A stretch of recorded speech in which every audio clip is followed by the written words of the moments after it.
అది మనం పట్టించుకోవాల్సిన అవసరం లేదు. ఎందుకంటే వాళ్ళ ఇంట్లో ఆడవాళ్ళే వాళ్ళని పట్టించుకోవట్లేదు, మనం ఎందుకు పట్టించుకోవాలి చెప్పండి.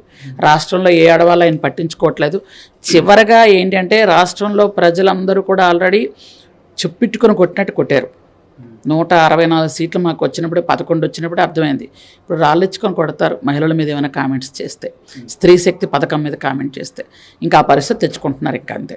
అంటే తిరుమల పెట్టకపోవడానికి రీజన్ ఏంటి మేడం? అంటే కొంతమంది అక్కడ సోషల్ మీడియాలో కానీ అక్కడ వీడియోలు తీసి పెడుతున్నారు, బస్సుల్లో ఇవ్వలేదని ఒక కారణం పెడుతున్నారు. ఎందుకు అక్కడ ఎక్సెప్షన్? మీకు ఫ్రీ బస్ అనగానే మీకు సీట్లలో కూర్చోండి అని చెప్పడానికి లేదు, బస్సు నిండా ఎక్కొచ్చు. అప్పుడు ఏమవుతుందంటే ఘాట్ రోడ్లో బస్సు నిండా మనుషులు వెళ్ళడం సురక్షితమా? మీరు నాకు చెప్పండి ఆ విషయం. సురక్షితం కాదు. కాబట్టే ఆంధ్రప్రదేశ్ రాష్ట్రం మొత్తం మీద తిరగమన్న తర్వాత కేవలం ఘాట్ రోడ్లో 2 కిలోమీటర్కి ఎందుకు ఆలోచిస్తామండి?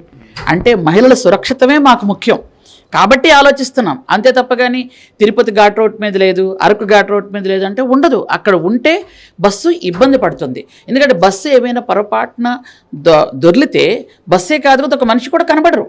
ఒక్క మనిషిని కూడా బయట తీయలేం మనం. అంత పెద్ద బస్సే కనిపించకపోతే మనుషులు ఏం కనిపిస్తారు చెప్పండి. అందుకని మహిళల భద్రత దృష్ట్యా ఆలోచించిన పథకం ఇది. కాబట్టి వాళ్ళు ఏదో మాట్లాడతారు.